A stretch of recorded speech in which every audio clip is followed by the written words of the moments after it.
وہ بھی ان کی لائیولیہوڈ کی خاص طور پہ اور ان کی ایجوکیشن بھی اور کافی سارے جو ان کی اسینشیل سوشل نیڈس ہیں وہ بھی میٹ ہوئی ہیں. اس طرح سے ہم نے دونوں اینڈز پہ ایک طرح سے سکسیس حاصل کی ہے. تو آپ کو لگتا ہے یہ پریفرنس کا ایشو ہے، آگہی ہے، لیکن اکنامک پریفرنسز کے اگینسٹ سوشل پریفرنسز جو ہیں وہ کہیں ابھی پیچھے ہیں؟ یا ڈیفینیٹلی بنیادی مسئلہ یہی ہے، آگہی کا ابھی اتنا مسئلہ نہیں رہا کیونکہ اب اسکول اور کالجز میں بھی اس طرح کی ایجوکیشن دینے لگی ہے اور کافی ساری conservation organisation throughout the Pakistan یہ کام کر رہی ہیں اور میسج لے کے جا رہی ہیں. گورنمنٹ کے اپنے انیشیٹوز بھی ہیں، لیکن جب تک ہم یہ میں نے جیسے عرض کیا ہے اس کو کنزرویشن کے ایجنڈے کو ہم سوشل ڈیولپمنٹ کے ساتھ اور لوگوں کی جو بنیادی نیڈس ہیں اس کو ہم ایڈریس نہیں کرتے تو وہ ایجنڈا کمپرومائز ہی رہے گا. ہم جہاں تک ہمارے مطلب 2 طبقات ہم بنیادی طور پہ دیکھیں پاکستان میں، ایک تو ڈیفینیٹلی ویل آف ہیں جو بڑے سٹیز میں رہتے ہیں، ہم اسکول میں پڑھتے ہیں ہمارے بچے اور ان تھریٹن اسپیشیز کے بارے میں ایکسائٹ ہوتے ہیں اور کہتے ہیں کہ جی اس کو کنزرو کرنا ہے. لیکن ایک ہمارے پاس وہ کمیونٹیز ہیں جو کہ ماؤنٹینس میں رہتی ہیں اور ان کا سب سے بڑا مسئلہ ان کی بنیادی جو خوراک ہے، ان کی بیسک سوشل نیڈز ہیں، ان کو میٹ کرنا ہے. تو جب تک وہ ان چیزوں کو ایڈریس نہیں کر پاتے ہیں، ان کو یہ کہنا کہ آپ نے کسی لیپرڈ کو بچانا ہے، کسی درخت کو بچانا ہے، وہ بڑا بے معنی ہوتا ہے. اور وہ کبھی بھی کسی بھی ملک میں آپ مطلب پورے افریقہ کو دیکھ لیں، ایشین کنٹریز میں دیکھ لیں، جب تک آپ کے پاس وسائل نہیں ہے کہ آپ اپنے بچوں کو کھلا سکیں، ان کو ایجوکیشن دے سکیں اور آپ ایک ریزنیبل لائف گزار سکیں، یہ انوائرمنٹ کے ایشوز، کنزرویشن کے ایشوز، یہ سارے آپ یہ ہمارے لیے اکنامک ایشوز زیادہ ہیں. بہت بہت شکریہ ڈاکٹر محمد علی ہمیں قطر سے جوائن کرنے کا اور ہمیں اس حوالے سے اپڈیٹ کرنے کا کہ اس وقت جو پریفرنسز ہیں اس میں ڈیفینیٹلی اکنامک پریفرنسز چونکہ تھرڈ ورلڈ کنٹریز میں زیادہ امپورٹنٹ ہوتی ہیں تو اسی پرسپیکٹو سے اس کو شاید دیکھا جاتا ہے. فائنینشیل انٹرسٹ بھی ایک نظر دیکھے جاتے ہیں. اسی طرح سے اسلام آباد کی ماگلا کی پہاڑیوں کی سیر کو اگر ہم جاتے ہیں تو اکثر بندر دیکھنے کو ملتے ہیں، لیکن ان پہاڑیوں کے نزدیک رہنے والے اسلام آباد کے رہائشیوں کی جانب سے بندروں کے حوالے سے شکایات بڑھ رہی ہیں کہ یہ ان کی زندگیوں میں خلل ڈال رہے ہیں. یہ شکایات ہیں کیا اور محکمہ جنگلی حیات کا اس پر کیا کہنا ہے؟ نظر الاسلام نے جاننے کی کوشش کی.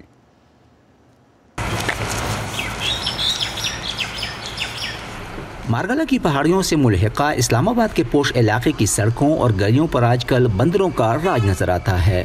رہائشیوں کے مطابق یہ بندر نہ صرف گھروں اور دیگر مقامات میں بلا جھجک گھس جاتے ہیں بلکہ کھانے پینے کی اشیاء اٹھانے سے بھی گریز نہیں کرتے.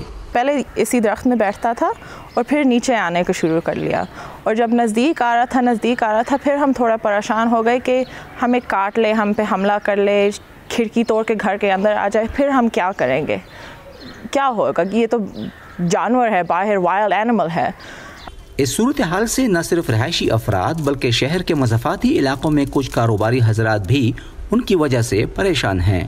دیکھیں جی، وہ چور کا اور بندر کا کوئی پتہ نہیں ہے کس ٹائم وہ کر سکتا ہے. آتے ہیں اچانک آتے ہیں اور پورے ریوڑ کے ریوڑ آتے ہیں، 1-2 بھی نہیں آتے. یہ تقریباً 100-50 کا ریوڑ آتا ہے.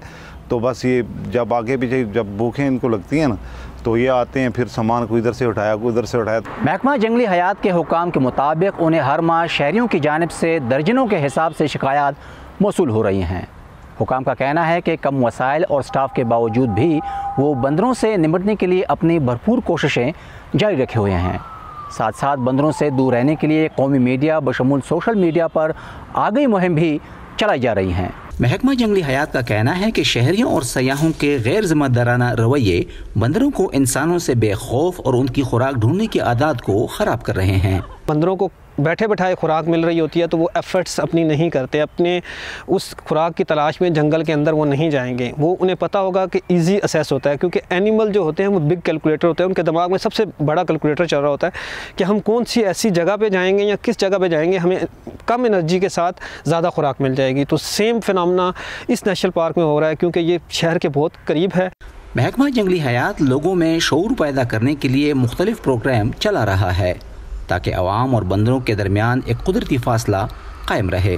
ادھر لوگ گھومنے کے لیے آتے ہیں، پکنک پوائنٹ وغیرہ کے لیے، ان کو دیتے ہیں خوراک کے بندر ہمارے پاس آئے، سیلفی بنا لی، اس کو خوراک دیتے ہیں. جب ان کو خوراک نہیں ملتی وہ شہروں کی طرف چلے جاتے ہیں. سٹیزن کمپلین کرتا ہے, ایک گھر کا والا کمپلین کر رہا ہے, دوسرے والا اس کو خوراک ڈال رہا ہے. ہم ان کو اویئرنیس دیتے ہیں کہ یار آپ اس کو خوراک نہ ڈالو. وہ کیسے کہتے ہیں بے زبان چیز ہے, ہم اس سے صدقہ جاریہ ہے, نیکی کما رہے ہیں.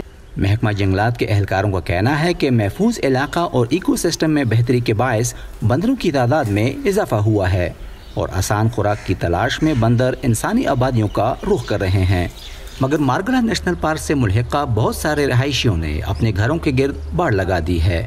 اسلام آباد وائلڈ لائف مینجمنٹ بورڈ کا کہنا ہے کہ ایسے تمام بندر جو لوگوں کے گھروں میں جاتے تھے انہیں پکڑ کر ریہیبلیٹیشن سینٹرز میں لایا جاتا ہے, جہاں کچھ عرصہ بعد انہیں مقامی جنگل میں چھوڑ دیا جاتا ہے. نظر الاسلام, وائس آف امریکہ, اسلام آباد. آج کل ہم اکثر گھر پہ ڈیلیوری کرنے کے لیے ڈیفرنٹ چیزیں آرڈر کر رہے ہوتے ہیں, کھانا ہو یا مختلف اشیاء اور بھی ہوں.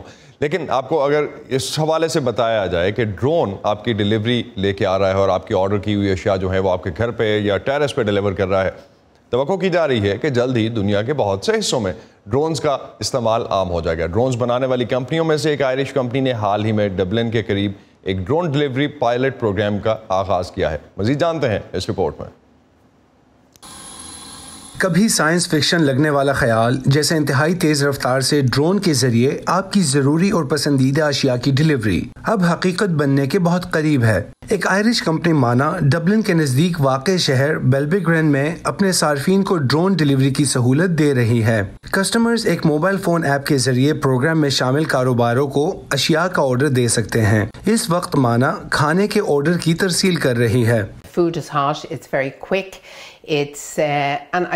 کھانا گرم ہوتا تیزی سے آ جاتا ہے اور مجھے لگتا ہے کہ یہ مقامی کاروبار کے لیے بھی بہت اچھا ہے کیونکہ آپ کھانے کے علاوہ فارمیسی سے بھی آرڈر کر سکتے ہیں. آئرلینڈ کے کامیاب ترین انٹرپرینورز میں سے ایک بابی ہیلی مانا کے بانی ہیں. ڈرون کے ذریعے ڈیلیوری کے فوائد یہ ہیں کہ یہ بہت تیز ہے اور یہ ترسیل کے لیے سڑکوں کے استعمال سے کہیں زیادہ محفوظ ہے. لہٰذا جب ہم روزانہ ڈرون کے ذریعے سینکڑوں اشیاء ڈیلیور کر رہے ہوتے ہیں تو ہم سڑک پر اپنے سفر کو بھی کم کر رہے ہیں, جو سست رفتار بھی ہے اور مہنگا بھی.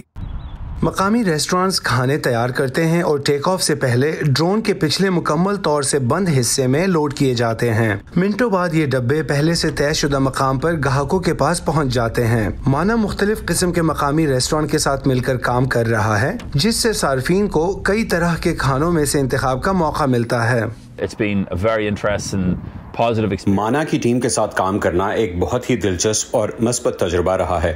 ہمیں ایک طرح سے ان سے تحریک بھی مل رہی ہے. کھانے کے لیے ہمارے شوق, انٹرپرینیورشپ, کاروبار اور ان سب کو ایک جگہ اکٹھا ہوتے دیکھنا انتہائی زبردست ہے. اگرچہ صارفین کی طرف سے رائے بہت مثبت رہی ہے, مانا کا کہنا ہے کہ کچھ لوگ ایسے ہیں جنہیں حفاظتی اور پرائیویسی سے متعلق خدشات لاحق ہیں. تاہم ایویشن انڈسٹری کے تجزیہ کار میجر جنرل ریف جیمز کہتے ہیں کہ ریگولیٹرز ان خدشات سے نمٹنے پر کام کر رہے ہیں. ریگولیٹر جس چیز کو دیکھیں گے وہ یہ ہے کہ انسان ڈرون سے جو بھی کام لینا چاہے وہ محفوظ طریقے سے کیا جائے, جس سے لوگوں کی پرائیویسی اور حقوق متاثر نہ ہوں. ادھر امریکہ میں ورجینیا ٹیک یونیورسٹی کی ایک حالیہ تحقیق میں بتایا گیا ہے کہ ایک اوسط امریکی شہر میں ڈرون کے ذریعے کی جانے والی ڈیلیوری سے غیر ضروری سفر کو کم کر کے صارفین کے سالانہ 56 گھنٹے تک بچائے جا سکیں گے. تحقیق میں کہا گیا ہے کہ ڈرونز ایک عام ریسٹورانٹ کے کاروبار میں سالانہ $2,84,000 کا اضافہ کریں گے اور ہر سال 1,13,900 ٹن تک کاربن ڈائی آکسائڈ کو کم کریں گے, جو کہ 46,000 ایکڑ پر نیا جنگل لگانے کے برابر ہے. Imran Jadoon, Voice of America. اسی پر ختم کرتے ہیں آج کا ویو 360. اسٹے سیف اور پاکستان اور خطے سمیت دنیا بھر کی اہم خبروں اور دلچسپ معلومات کے لیے آپ آ سکتے ہیں ہماری ویب سائٹ urduvoa.com پر. یہ سارا کانٹینٹ آپ کو ملے گا ہمارے سوشل میڈیا پلیٹ فارمز پر بھی. facebook.com/VOA Urdu, ٹویٹر اور انسٹاگرام پر ہمارا ہینڈل ہے @urduvoa. اب تک کے لیے اتنا ہی. اسد اللہ خالد کو اجازت دیجیے. خدا حافظ.